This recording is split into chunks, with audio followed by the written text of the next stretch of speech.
Halo anak-anak, bagaimana kabar kalian semuanya? Tentu dalam keadaan baik ya.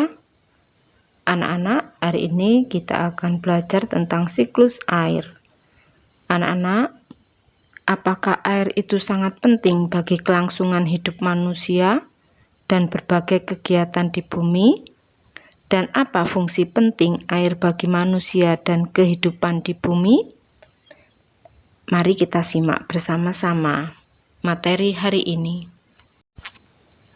Kalian tahu kegunaan air bagi manusia, yaitu sebagai keperluan rumah tangga, pertanian, industri, dan pembangkit listrik. Selanjutnya, fungsi air bagi hewan, yaitu untuk minum, membersihkan diri, dan sebagai tempat hidup bagi hewan air.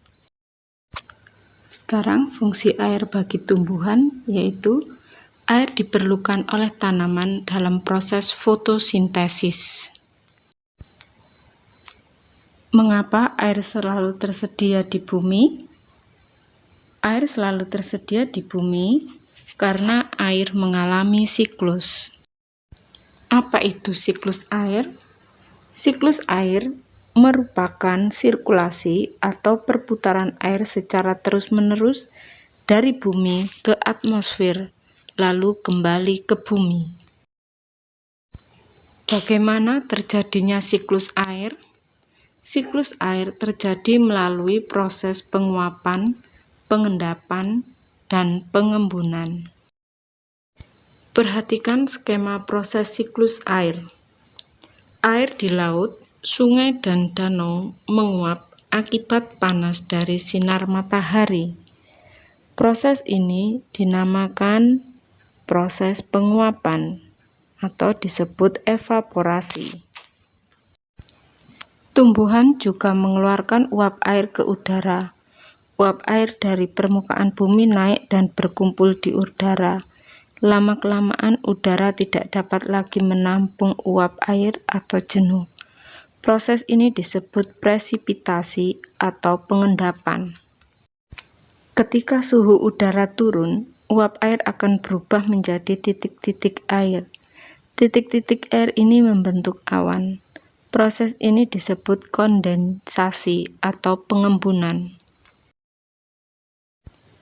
Titik-titik air di awan selanjutnya akan turun menjadi hujan. Air hujan akan turun di darat maupun di laut. Air hujan itu akan jatuh ke tanah atau perairan. Air hujan yang jatuh di tanah akan meresap menjadi air tanah. Selanjutnya air tanah akan keluar melalui sumur. Air tanah juga akan merembes ke danau atau ke sungai. Air hujan yang jatuh ke perairan, misalnya sungai atau danau, akan menambah jumlah air di tempat tersebut.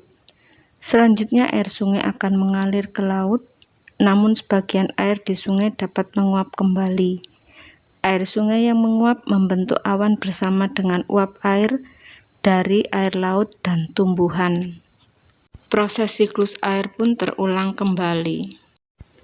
Dari proses siklus air itu, kita dapat menyimpulkan bahwa sebenarnya jumlah air di bumi secara keseluruhan cenderung tetap, hanya wujud dan tempatnya yang berubah.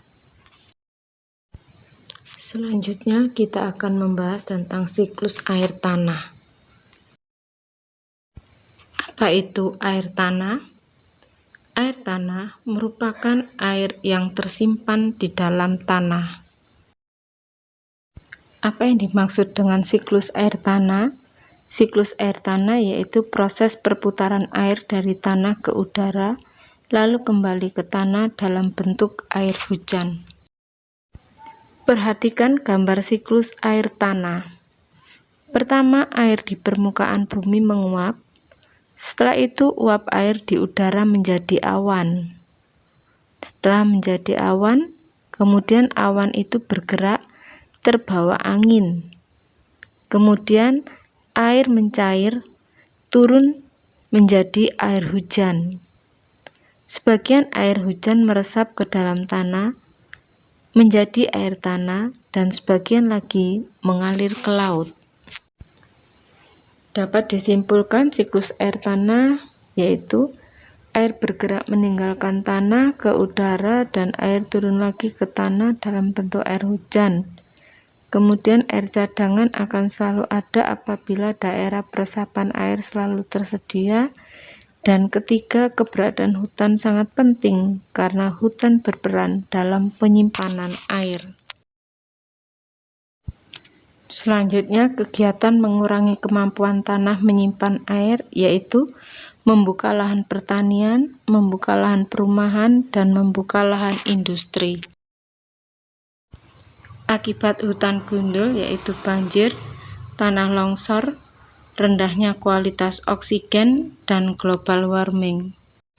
Sudah jelas ya anak-anak, sekarang tugasnya yaitu menggambar siklus air dan berilah penjelasannya. Terima kasih, sampai jumpa.